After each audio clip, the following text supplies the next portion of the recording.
Hello great മീഡിയാസിലേക്ക് സ്വാഗതം. യക്ക ഇറങ്ങി 5 ദിനങ്ങൾ പിന്നിടുകയാണ്. ഈ ഒരു 5-ാം ദിനത്തിലും സിനിമയ്ക്ക് അതിഗംഭീരമായിട്ടുള്ള കളക്ഷൻ തന്നെയാണ്. ഇതിനോടകം തന്നെ 2025-ലെ മറ്റൊരു അതിഗംഭീരമായിട്ടുള്ള ചിത്രം എന്ന പേര് എക്കോയ്ക്ക് നേടാൻ കഴിഞ്ഞിരിക്കുകയാണ്. വലിയ താരനിരയൊന്നുമില്ല എന്നുള്ളത് നമുക്ക് പ്രത്യേകം അറിയാം. സന്ദീപ് സിനിമയാണ് ഇത്.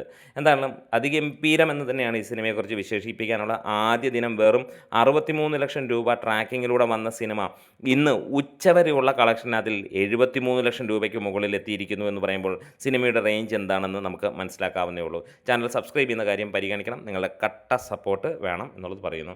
ഇത് നമുക്ക് ആദ്യ ദിനം സിനിമയ്ക്ക് ഏകദേശം 80 ലക്ഷം രൂപയോളം കേരള ബോക്സ് ഓഫീസിൽ നിന്ന് വന്ന സിനിമ 2-ാം ദിനമായപ്പോഴത്തേക്ക് 2 കോടിക്കടുത്ത് കേരള ബോക്സ് ഓഫീസിൽ നിന്ന് വരികയും 3-ാം ദിനം ഞായറാഴ്ച 2,85 ലക്ഷം രൂപയ്ക്ക് മുകളിൽ കേരള ബോക്സ് ഓഫീസ് കളക്ഷൻ വരികയും ചെയ്ത ചിത്രം 4 ദിവസം കൊണ്ട് 11 കോടിക്ക് മുകളിൽ ഇന്ത്യ ബോക്സ് ഓഫീസിൽ നിന്ന് നേടി എന്നുള്ളതാണ് റിപ്പോർട്ടുകൾ പുറത്തു വരുന്നത്.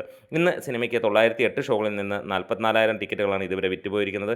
73 ലക്ഷം രൂപയോളം സിനിമയുടെ ട്രാക്ഡ് കളക്ഷൻ വന്നു. ഇന്ന് വൈകുന്നേരം ആകുമ്പോഴത്തേക്ക് 1.5 കോടിക്ക് മുകളിൽ ട്രാക്ഡ് കളക്ഷൻ ഉണ്ടാകുമെന്നുള്ളത് ഉറപ്പിക്കുകയാണ്. അതായത് 1,15,1,05,00,000 രൂപ ആ റേഞ്ചിലാണ് സിനിമയുടെ കളക്ഷനായി വരുന്നത്. 40% ഇന്നലെ ഓക്യുപ്പൻസി. ഇന്നലെ ഫൈനലായി വന്നത് 1,55,32,000 രൂപയായിരുന്നു ട്രാക്കിങ്ങിലൂടെ വന്നത്. അതായത് 1,85,00,000 രൂപ ഇന്നലെയും സിനിമയ്ക്ക് കളക്ഷൻ വന്നു. അതായത് ഇന്നത്തോടെ വേൾഡ് വൈഡായിട്ട് സിനിമ 15 കോടിക്ക് മുകളിലേക്ക് എത്തുമെന്നുള്ളതാണ് കാണാൻ കഴിയുന്നത്. ഒപ്പം ഇറങ്ങിയ വിലായത്ത് ബുദ്ധയേക്കാളും വലിയ രീതിയിലുള്ള ഒരു വമ്പൻ കൊയ്ത്താണ് ഈ ഒരു സിനിമ നൽകിയിരിക്കുന്നത്.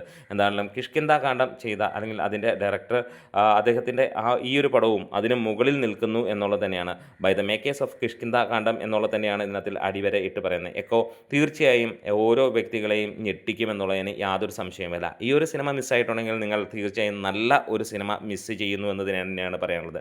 ഇതിനെ നമുക്ക് ഷുവറായിട്ട് പറയാം ഒരു ബ്ലോക്ക് ബസ്റ്റർ, ഒരു ഇൻഡസ്ട്രി ഹിറ്റ്. കണക്കുകളുടെ അങ്ങേ അറ്റം കയറി 300 കോടി അടിച്ചു എന്നുള്ളതല്ല, ജനഹൃദയങ്ങളിൽ ഇത് ഇൻഡസ്ട്രി ഹിറ്റ് തന്നെയാണ്. കാരണം ഒരു ചെറിയ സിനിമ വന്നിട്ട് അത്ര ഗംഭീരമായിട്ട് കണ്ടിറങ്ങുന്ന ആളുകളെ ഞെട്ടിപ്പിച്ചുകൊണ്ട് ഒരു തരംഗമായിട്ട് ആൾക്കാരെ വീണ്ടും കാണാൻ പ്രേരിപ്പിക്കുന്ന അതിമനോഹരമായിട്ടുള്ള ഒരു ചിത്രം എന്ന് തന്നെ പറയാം. പ്രത്യേകിച്ച് മമ്മൂട്ടിയോ മോഹൻലാലോ അല്ലെങ്കിൽ മുൻനിര താരങ്ങളോ ആരുമല്ല ഇതിനകത്തിലുള്ളത്. നമുക്കറിയാം സന്ദീപ് എന്ന നടൻ തന്നെയാണ്. അദ്ദേഹത്തിന് നമുക്ക് വലിയ രീതിയിലുള്ള ഇഷ്ടമാണ് എല്ലാവർക്കും എന്ന് തന്നെ അറിയാം. അദ്ദേഹത്തിൻ്റെ സമീപകാലത്ത് വന്ന ചിത്രങ്ങളെല്ലാം തന്നെ നമ്മളെ അത്രത്തോളം തൃപ്തിപ്പെടുത്തുന്നതാണ്. എന്താണെങ്കിലും ഇതിനോടൊപ്പം തന്നെ ബ്ലോക്ക് ബസ്റ്റർ സ്റ്റാറ്റസിലേക്ക് സിനിമ എത്തിയിരിക്കുകയാണ്. പ്രോഫിറ്റബിൾ ആയിരിക്കുന്നു. അതിൻ്റെ മുതൽ മുടക്കിൻ്റെ 4 ഇരട്ടിക്ക് അടുത്ത് സിനിമ കളക്ട് ചെയ്തു തുടങ്ങിയിരിക്കുന്നു എന്നാണ് പറയുന്നത്. നമ്മുടെ വീഡിയോസ് ഇഷ്ടമായി സപ്പോർട്ട് ചെയ്യണം. Great medias.